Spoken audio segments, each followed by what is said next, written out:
ناظرین، یہ جو آوازیں آپ سن رہے ہیں یہ چمگادڑوں کی آوازیں ہیں۔ یہ پوری دنیا میں چمگادڑ کو خوف کی علامت سمجھا جاتا ہے، اور اس وقت آپ یہ ان درختوں پر دیکھ رہے ہیں کہ سینکڑوں نہیں ہزاروں چمگادڑیں الٹی لٹکی ہوئی ہیں اور کھا پی رہی ہیں۔ ناظرین، یہ بڑی حیرت کی بات ہے، اور شاید بہت کم لوگ جانتے ہیں کہ چمگادڑ جب آرام کرتی ہے تو وہ الٹی لٹک کر آرام کرتی ہے، اور کھاتی بھی اسی طرح ہے، سوتی بھی اسی طرح ہے۔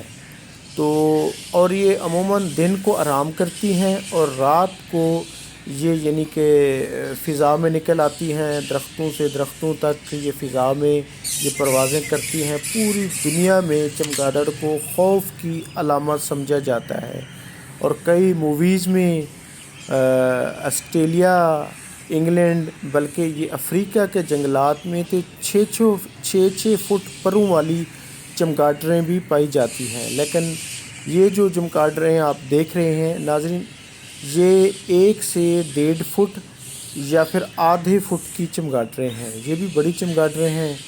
یہ جو آپ اپنی سکرین پر دیکھ رہے ہیں، یہ ناظرین لاہور کے درمیان میں یا وسط میں باغ جناح یہ اس میں موجود ہیں، اور اس کے تقریباً سینکڑوں درختوں پر یہ چمگادڑیں موجود ہیں۔ خاص طور پہ یہ پیپل کے درخت، یہ جو آپ دیکھ رہے ہیں، بڑھ کا درخت، پتاجن کا درخت، بقین کا درخت، ان پر یعنی کہ یہ موجود ہیں۔ یہ بڑے اونچے اور گھنے درختوں پر یہ پائی جاتی ہیں۔ اور ناظرین، کسی زمانے میں ان کو چمگادڑوں کو شیطانی کاموں کے لیے بھی استعمال کیا جاتا تھا۔ ان کو منحوس بھی سمجھا جاتا ہے، ان کو خوف کی علامت بھی سمجھا جاتا ہے، اور اس کی اگر اقسام پہ دیکھا جائے تو دنیا میں اس کی 1400 اقسام ہیں، اور ان میں تقریباً 3 اقسام ایسی ہیں جو خون بھی پیتی ہیں، یعنی وہ انسان ہوں، حیوان ہوں، یہ ان کا خون بھی پیتی ہیں۔ اور ناظرین، پھر ایک چیز اور ہے کہ یہ کھاتی بھی منہ سے ہیں، اور یہ فضلہ بھی منہ سے ہی نکالتی ہیں۔ اور پھر چمگادڑ ناظرین، جس کو عموماً خیال کیا جاتا ہے کہ یہ پرندہ ہے، حقیقت میں ایسا نہیں ہے۔ چمگادڑ پرندہ نہیں ہے، یہ بلکہ ایک ممالیہ جانور ہے۔ یہ دودھ بھی دیتا ہے، اپنے بچوں کو دودھ بھی پلاتا ہے، اور یہ دنیا میں بلکہ روئے زمین پر واحد ممالیہ جانور ہے دودھ دینے والا جو اڑ سکتا ہے، یعنی اس کے علاوہ کوئی بھی چوپائے یا ممالیہ جانور یعنی کہ وہ اڑ نہیں سکتا، واحد ہے۔ یہ آپ اپنی سکرین پہ دیکھ رہے ہیں، یہ درختوں پر الٹی لٹکی ہوئی ہیں، یہ بیسیکلی آرام کر رہی ہیں، یہ کھا پی رہی ہیں، یہ سارا دن اسی طرح آرام کرتی ہیں۔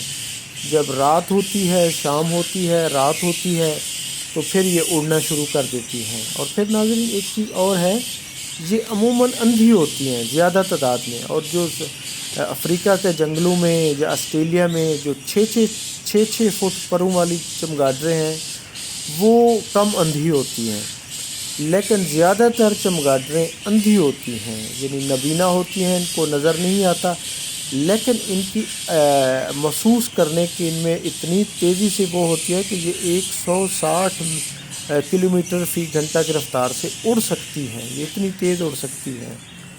اور ناظرین، اس پر یعنی ماضی میں انگلش موویز میں اس کو خوف کی علامت بنایا گیا، یعنی اس کو ہمیشہ ہارر موویز میں یعنی خوفناک اس کو روپ میں دکھایا گیا۔ چمگادڑ آج پوری دنیا میں خوف کی علامت سمجھی جاتی ہے۔ حقیقت میں ایسا نہیں ہے، کیونکہ کم اقسام ایسی ہیں جو ان کی یعنی کہ خوفناک ہیں، وگرنہ یہ بعض اس کی اقسام انتہائی معصوم بھی ہیں، پرامن بھی ہیں۔ یہ عموماً بہت کم ہی انسانوں کو کاٹتی ہیں یا یعنی نقصان پہنچاتی ہیں۔ البتہ یہ رات کو تیزی سے پرسرار طریقے سے یہ پروازیں کرتی ہیں، اور جس کی وجہ سے ان کو خوف کی علامت بھی سمجھا جاتا ہے۔ یہ 1400 ان کی اقسام ہیں، لیکن زیادہ تر جو ان کی اقسام ہیں وہ دو ہی یعنی کہ اس میں ان کو یہ ہے. پہلی یعنی کہ میگا کیروپیٹرا کہتے ہیں، یعنی جو بڑی ہوتی ہیں میگا کیروپیٹرا ہوتی ہیں، جو چھوٹی ہیں ان کو کہتے ہیں میکرو کیروپیٹرا. اور جو بڑی ہوتی ہیں وہ 6 فٹ تک اس کے پر ہوتے ہیں، اور کم سے کم جو چھوٹی ہوتی ہیں وہ 6 انچ تک ہوتے ہیں، 6 انچ تک. اور یہ باغ جناح جو لاہور کا دل ہے، لاہور کے درمیان میں ہے، اس میں یہ سینکڑوں نہیں ہزاروں پائی جاتی ہیں اور سینکڑوں درختوں پر موجود ہے. یہ قائد اعظم لائبریری کے ساتھ جو گھنے درخت ہیں، پیڑ ہیں، ان پر یہ موجود ہیں.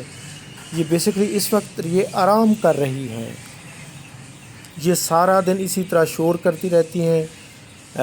ان کی شور کو چرک کہتے ہیں. جو ان کی آوازیں ہیں یہ چمگادڑوں کی ہی آوازیں ہیں، چرک کی آوازیں ہیں.